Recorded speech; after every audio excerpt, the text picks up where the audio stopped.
Thank God. Kids are in school. I can finally vacuum, clean up the place a bit. My goodness, this vacuum sucks. Wait, what is this? Can it be? By the gods! Do you know what this is? Oh, so beautiful.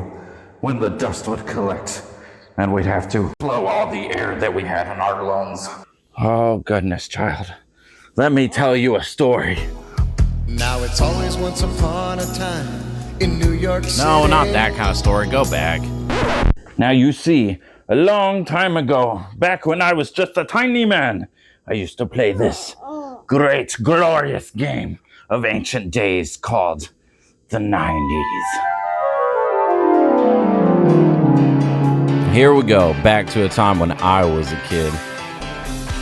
It's been 84 years. Yeah, now I'm making myself feel old.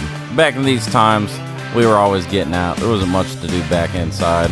Usually getting in trouble till the sun went down, as long as we got back before the sun went down. Yeah, riding bikes where we weren't supposed to be, and climbing trees as high as we could climb them until our mom started screaming at us to get back in the house. Cody!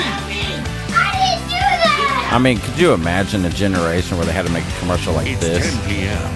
Do you know where your children are? Well, needless to say, we did have indoor activities. Toys R Us, may it rest in peace, created all the bundles that kept us going while we couldn't be outside. And yes, we did have TVs. We had our own cartoons, TV shows, all our iconic characters. You just had to catch them at the right time. We couldn't just stream it whenever we wanted to. Had to rely on that old antenna where you barely get a channel in it. If you could see it, sometimes you'd have to smack it around just to get it working.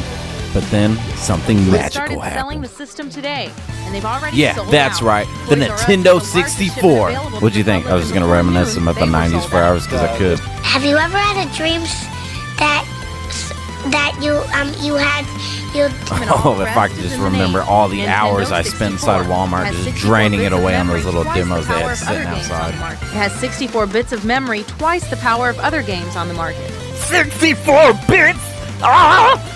The price is the same as their two systems, and so I think that's the other reason.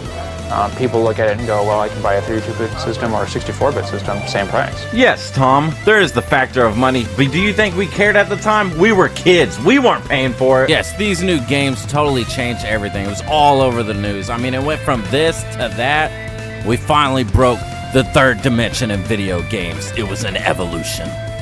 And then, one fateful day, a new trailer of a new game finally came about. A big beak, bulgy eyes, feathers, fur everywhere. Yeah, and pigs can fly. No, bears can fly. Bad guys beware. Yeah, that's right.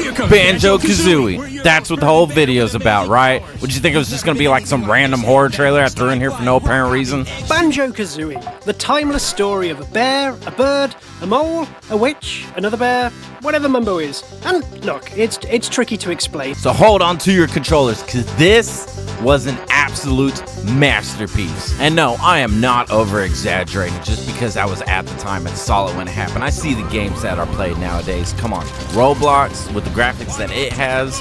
Now, I'm not trying to bash Roblox. I'm just saying, even a game with lower-level graphics is still playable to this day. And then we have Minecraft. Now, these games are different. I'm not saying that they're just like Banjo and Kazooie, but these games are the ones that got big, becoming one of the biggest selling games.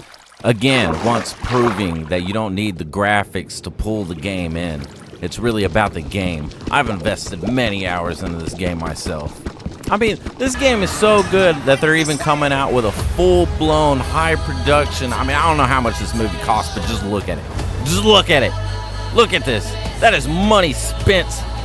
They know people are gonna watch this. I mean, they got Jack Black. Jack Black. I know someone from my time saw Tenacious D. Oh God, if they ever made a second one. Now, back to the issue at hand before I get too distracted. Now, Banjo was just the game to have back then. As being a kid, a game this goofy, this silly, and how big the open world was at the time, the way you could go anywhere you wanted. I mean, you could use your bird to fly and swim underwater, and you could swap back to Banjo and move. It was amazing. Just purely amazing. But see, a lot of people didn't even know it didn't start there. See, initially there was a game called Dream. It was the game that they were originally creating before they created Banjo. Now, this game was an RPG, and at the time, being a kid, I wasn't really into RPGs. I really knew what an RPG was. I mean, I do now love games like Final Fantasy, but I mean, looking back, it looks like a fun game, and I'm sure people would have played it and still played it. Honestly, I think it would be cool if they could go back and maybe create like a small demo or something that we could go back and see. But even seeing the footage where they took that initial character and turned it into Banjo-Kazooie, I mean, they have old footage of early development of Banjo, but before he became the Banjo that we know. And seeing him roam around this world that we've never seen or played before is honestly really cool. So I gotta say thank you to Rare for at least showing us the footage of that. And the Breagle Kazooie who lives in his backpack. Yeah, and they didn't stop there. They even made a second one. They took something that was amazing and absolutely ran with it, making a bigger, better game.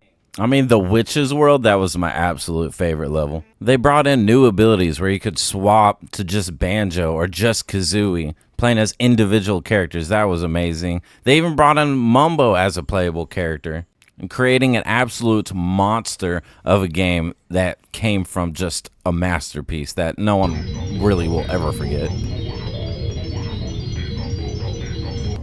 Now, my personal favorite ability that they added in there was when you got to go to Wumba's tent and turn into freaking anything, like anything. Look at this. Like, I'm a stone bear. Why do I need to be a stone bear? He could barely wobble, then I become dynamites and blow things up, hopping around all awkward like. This was one of my favorites. You get to be a freaking bank bus, breaking everything. And a submarine? Like, why am I a submarine? Then I get to be a baby T-Rex, right? Why am I gonna be a baby T-Rex? I don't know, because you take Wumbo, whatever his name is, back, blow up the tent, make it bigger, and then guess what? No, you know, I'm just gonna let you watch this part. Hold on. Yeah, that's right, a giant T-Rex. Like, what kind of kid doesn't want to be a giant T-Rex?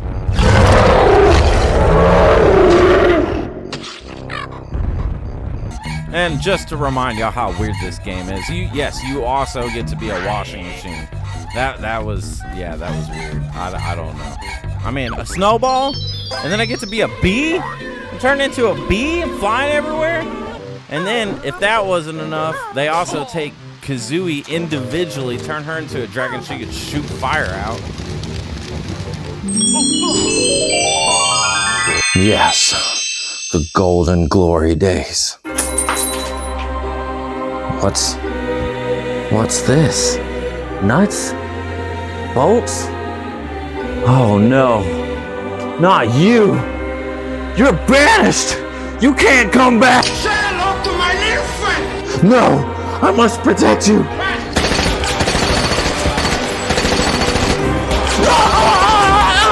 Oh God! Oh God, no!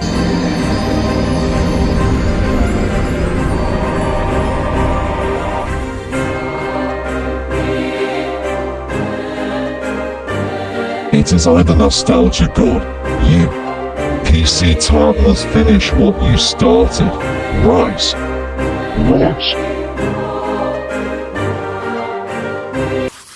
Oh, Rare. What would we do without you? They created some of the best games we've ever played. And then they created the 3rd edition to Banjo and Kazooie. Banjo-Kazooie Nuts and Bolts is the 3rd game in the Banjo-Kazooie series. Now, this game was different. This wasn't like the other games. And I will say I do like the ambition, but in all honesty, I really just felt like this game wasn't finished all the way through. It felt like it was started and it was pretty far in. The graphics were good. I mean, I think that the build system with building the cars was really good, but I mean, most of the time I just didn't know where to go. Like, I didn't know what to do. You had to talk to people to get missions, and I got stuck in the game multiple times not knowing what to do in this, well, felt like empty world.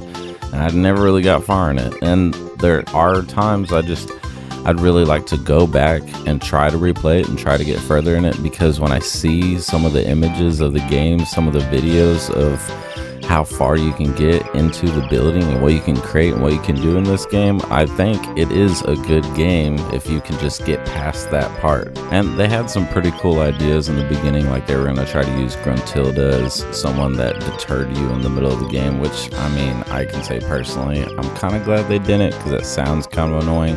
But the one that I wish they had done is the one they were going to do in Tooie, where one person can control bottles and try to kill Banjo and make them swap characters. That sounded pretty cool, honestly. Oh, I'm not going to beat this one down. I mean, I do think that overall it is a good game, and I'd like to go back and really try to play it. But, I mean, I at least had to mention this in here. This is the 3rd edition of Banjo and Kazooie, and I don't see it ever coming to Nintendo now that Microsoft owns Rare, but it is worth checking out since they did get super creative with this one. I think in some small way, you know, we invented Minecraft first, you know, and I'm sure that somebody owes me quite a lot of money. Sorry, I can't say that, can I? So you see, these were great times, all to remember the best of. But something. Oh, what is this? Great, glorious, rare, the best of all the times, nostalgia. This is just a mere collection of all my great old dreams. Yes, Microsoft owns Rare now, but they did do something smart. They knew what Rare had. They brought it back. An entire collection of all Rare's great games, nicely packed in one disc. You never forget your first game. And the more of them you play, the more of them you love. Every memory is a story to cherish and share. We fought back monsters, soared across the stars, achieved the impossible. We were heroes. There were games that blew us apart, and games that brought us together. Whether you're reliving childhood memories or discovering classics for the first time, you'll see why the best stories will never be forgotten. They did this trailer so great. It gets me hooked. I'm sorry. I had to watch that through. I couldn't just interrupt that. It's beautiful. Even the music. I love this song. It's awesome. And you know, Microsoft did do a bunch of great things with Rare. I mean, I can't say that it was Microsoft that did it, but I will be the one that say Grab by the Ghoulies and Cameo were amazing. And if you haven't played them, or if you hate on them, well, I don't need your opinion, because I have my own.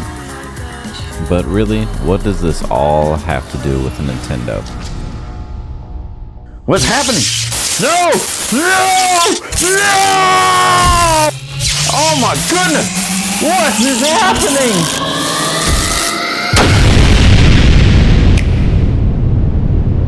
Yeah, Nintendo. What you think I was just gonna ramble on like forever, not ever talk about what I came here to talk about? Nintendo.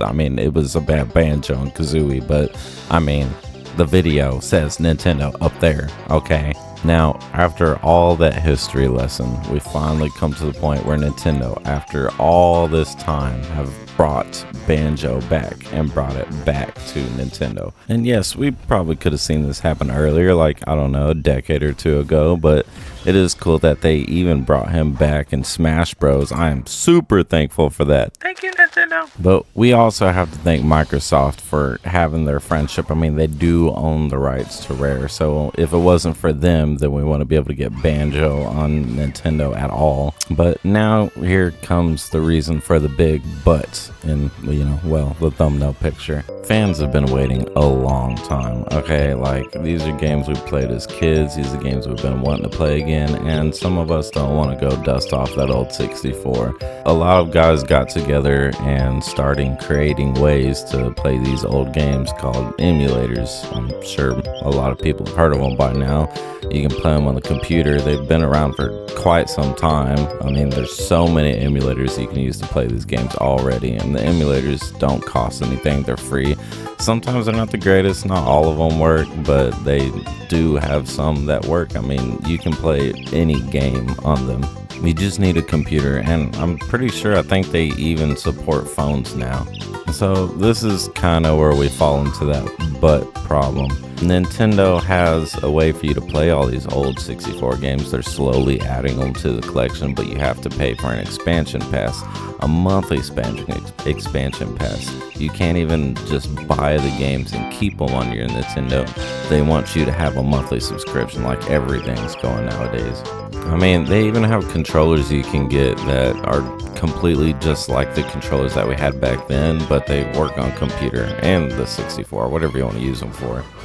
So if I got to throw my opinion out there personally, I mean, I don't really want to pay a monthly subscription when I have so many other ways to play the same game. So without further ado, now let's play like we're in the year 2024. Come on, you gotta go this way. This way, this way, this way. Trust me, trust me, trust me. Don't push my hand away. This way.